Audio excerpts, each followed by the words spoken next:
Wabah Ebola ditemukan di wilayah Mbandaka, Kongo, Republik Demokratik Kongo.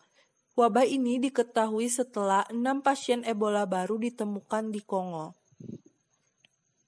Kementerian Kesehatan Masyarakat setempat menyebut kondisi ini adalah kondisi darurat kesehatan masyarakat internasional.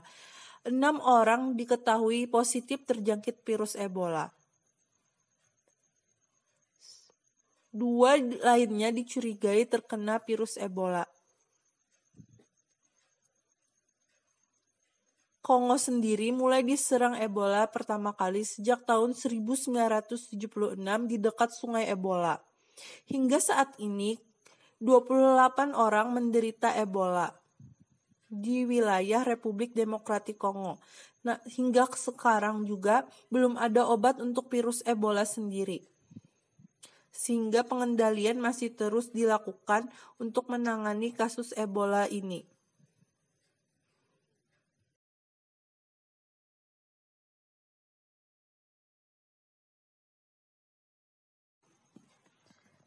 Pemandangan halaman dari Istana Kepresidenan Kongo yang terbengkalai di Nesele, Kinshasa, Kongo. Istana ini pernah ditempati Mobutu yang berkuasa di Kongo selama lebih dari 31 tahun. Menteri Kesehatan Kongo, Oli Ilunga Kalenga, mengatakan ada total 319 kasus yang telah dikonfirmasi. Kasus-kasus itu muncul di Provinsi Kivu dan Ituri Utara sejak wabah terbaru diumumkan pada Agustus lalu. Angka tersebut melebihi 318 kasus yang dikonfirmasi pada tahun 1976 ketika virus Ebola mematikan pertama kali diidentifikasi di wilayah Yambuku, Provinsi Ekuateur. Kalenga mengatakan 198 kematian telah dicatat dalam wabah terbaru saat ini, termasuk 165 kasus baru yang dikonfirmasi, dengan 35 kemungkinan kematian. Dari 284 kasus yang dikonfirmasi, 97 dinyatakan selamat. Wabah ini tetap berbahaya dan tidak dapat diprediksi, dan kita tidak boleh membiarkan kewaspadaan kita turun, kata Kalenga dalam sebuah pernyataan dikutip Al Jazeera. Tidak ada wabah lain di dunia yang serumit ini yang dialami oleh Kongo.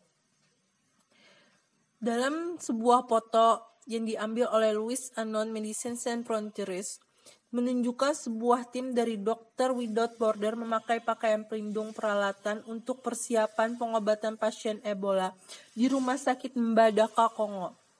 Menurut dia, tim-tim medis yang menangani wabah diserang rata-rata 3 atau 4 kali seminggu.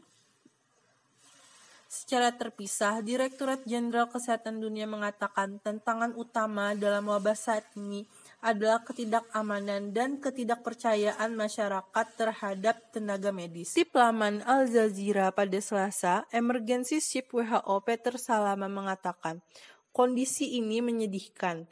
Pernyataan itu dia sampaikan setelah Kementerian Kesehatan Kongo menyatakan jumlah kasus Ebola di negara itu mencapai 426 kasus. Salama memprediksi, wabah di bagian timur laut negara itu paling tidak akan berlangsung 6 bulan lagi. Berita ini disampaikan oleh Liputan 6 Giovanni Dio Prasasti pada 4 Desember 2018.